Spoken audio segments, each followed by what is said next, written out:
Leo tuna habari njema.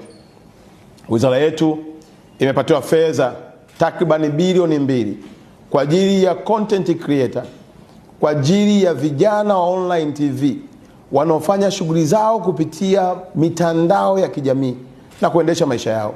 Iwe ni TikTok, iwe ni Instagram, iwe ni Facebook, iwe ni YouTube, iwe ni any program ambayo unaifanya, Daktari Samia ameamua kukuwezesha ili upate kutimiza ndoto yako. Naomba kutumia nafasi hii kuwatangazia kijana yoyote mwenye ndoto ambaye ameshaanza safari ya kuipigania ndoto yake, ambaye ameshaanza safari ya kutafasiri ndoto yake kwa vitendo kwenye mikoa yetu yote ya Tanzania, kokote kule aliko, aende kwenye ofisi za wilaya ama halmashauri ama jiji ama kwenye wilaya, kwa maana mkuu wa wilaya, kupitia kwa maafisa habari wa wilaya, mkajiandikishe. Peleka taarifa zako, waambie wewe ni nani, unashughulika na nini. Yawezekana wewe content creator umeamua kutengeneza maudhui ya familia, umeamua kutengeneza maudhui ya michezo, umeamua kutengeneza maudhui ya sanaa mbalimbali, ikiwemo hata maudhui ya utalii. Ukifika pale, andikisha jina lako, chombo chako ulichonacho, kazi unayoifanya, na sisi tutapokea taarifa hizo kama wizara na kuzichambua na kufanya mkakati wa kuwapatia hizo fedha kwa ajili ya kuwezesha shughuli yenu ya kutimiza ndoto mliokuwa nayo. Ndugu zangu vijana, ni wasii, fursa hii ni adimu sana. Tumempata rais ambaye amekubali kusafiri na wewe kwenye ndoto yako. Umehangaika peke yako kwa muda mrefu ukitumia simu yako. Umehangaika peke yako kwa muda mrefu ukikosa vibali vya kwenda hata baadhi ya maeneo kufanya shughuli yako. Umehangaika peke yako, imefika hata hatua watu wamekwambia unapoteza muda, lakini kuhakikishia hukuwa unapoteza muda. Kilio chako, maombi yako na ndoto zako zimemfikia Daktari Samia. Bilioni 2 ambazo tayari ameshanipatia kuhakikisha kwamba tunakuwezesha wewe upate kutimiza ndoto yako. Nenda kama afisa habari wa wilaya, jaza fomu hiyo ya maelezo. Taarifa zako atazituma ndani ya ofisi yetu ya wizara.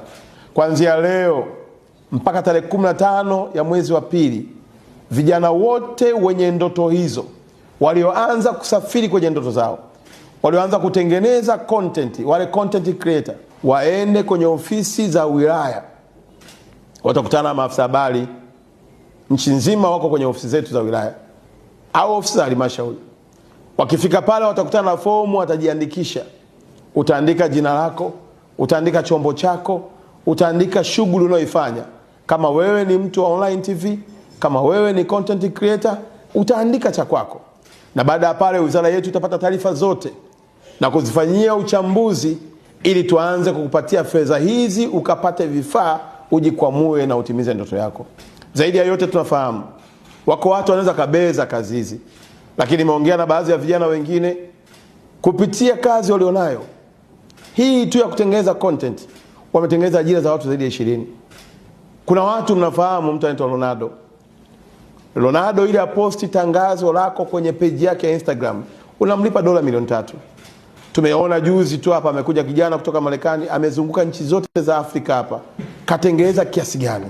Tunataka vijana wa Tanzania watumie fursa hii ya kuwa na Rais Daktari Samia kujipatia kipato chao. Lakini la pili katika hilo, tutaweka nguvu kubwa zaidi pia na pesa nyingi zaidi kwa vijana wanaoweza kutengeneza maudhui ya zaidi ya lugha moja.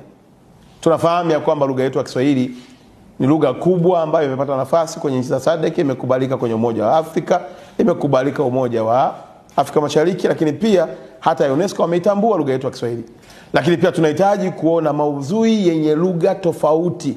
Ukiweza kufanya maudhui ya Kichina, ukaweza kufanya maudhui ya Kiingereza, ukatengeneza kwa lugha ya Kifaransa, ukatengeneza kwa lugha ya Kijerumani, pia wizara itafurahi kushirikiana na wewe na kukuongezea vifaa vyenye uwezo wa kuifanya kazi yako iende kimataifa.